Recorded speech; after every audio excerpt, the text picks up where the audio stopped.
Greetings YouTube, this is your resident Land Cruiser nut. I'd like to welcome everyone back to the channel. I know it's been a long time. I just moved to the Raleigh-Durham area and started a new job, so I was just getting settled back in, and I was getting ready to head out to the Carolina Beach Bash on June the 28th, and I thought, you know what, I got the truck empty, I loaded it up, let me talk about my drawer system and maybe it'll give some people some ideas. I can't take full credit for this drawer system because I drew a lot of inspiration from the Overland Bound channel. And I watched his video and I really liked that drawer system that he was building, and I went and actually started trying to build it myself. Matter of fact, I got the steel frame all welded up and in place, and then I just had this moment where I thought, hey, let me stop for a moment and modify my current system to as close to the Overland Bound system and just see if I like it.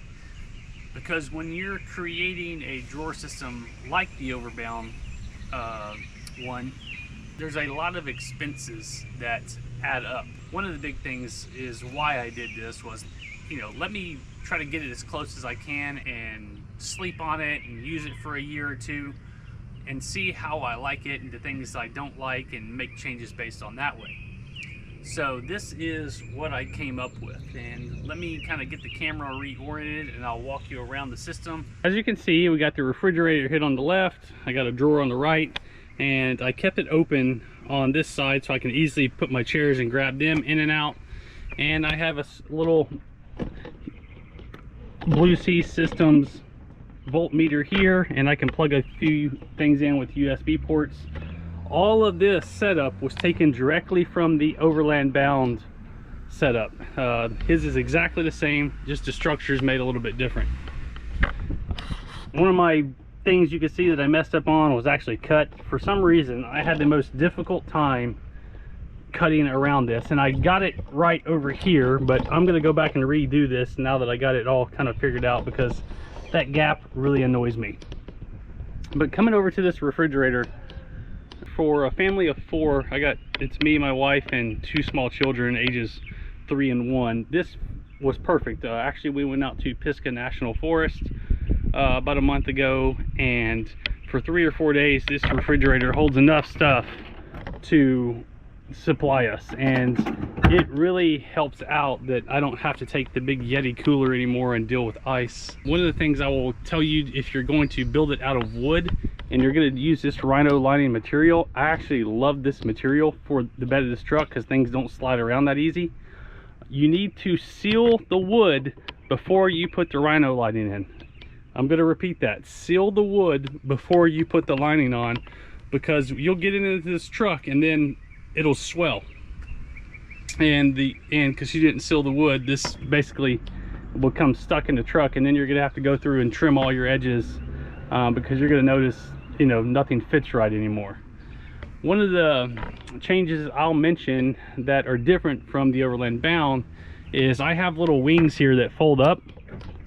So if I need to easily grab something, that really makes it simple. And the reason why I did this is because if you try to build this just like this and you leave those fixed, it won't fit in the truck, because as you can see here, this opening it would be too wide.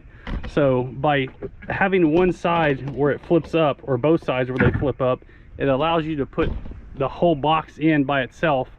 Otherwise you would have to cut this down the center like the Overland Bound channel did and put it together that way. Let me talk about the electrical system, since we got everything kind of opened up and you can see it. I have my inverter underneath my seat. It actually makes it a really good space, because if I slide the seat forward, I get a lot of access to the inverter. From the inverter, everything goes underneath the carpet and then goes to the refrigerator and to the outlets that are in the back and to the outlets that are here on the side. I also have a little storage area here that I keep all of the my bedding stuff in, so that goes down. And pay attention to these brackets, because you're going to see how they come into play with the platform And if you want these brackets, I'll put the link to a guy named Parnell who makes them. And they are a big help in how this whole system comes together. So let me put the sleeping platform on and I'll show you how it works. My sleeping platform stores underneath this. And to get the height that I needed, there's feet on this system that basically the feet are 2 pieces of 3/4 inch plywood that are smashed on top of each other and then screwed into the bottom of the box. That gives me the height that I need for the platform to clear the seats. So let's pull this out, slide this forward. We are now in the side of the truck as a side view so you can see how this mounts up. As you can see, these brackets, the way these work, you got this piece here and the piece that I showed you originally, and it just hooks onto it, and they all 3 kind of snap in place and lock it so it doesn't move forward. Also part of the kit, he sells you are these little brackets right here that go on the feet of the second row seat. He doesn't sell you the rod. You have to make that yourself, and all that is an electrical grounding rod that I cut the length from Lowe's. And once you put weight on it, you can see it just locks in place there. And me and my wife and young children actually slept on this with no problems. So all 4 of us, now my children are ages 3 and 1, but again, we slept on this no problem, had plenty of headroom up and down. And so you're probably wondering, yeah, you want to see me in this thing and how do I get into it? So let me show you that next. All right, so here I am. Now I'm about 6'1". This is about where I sleep. So I got plenty of room at my feet.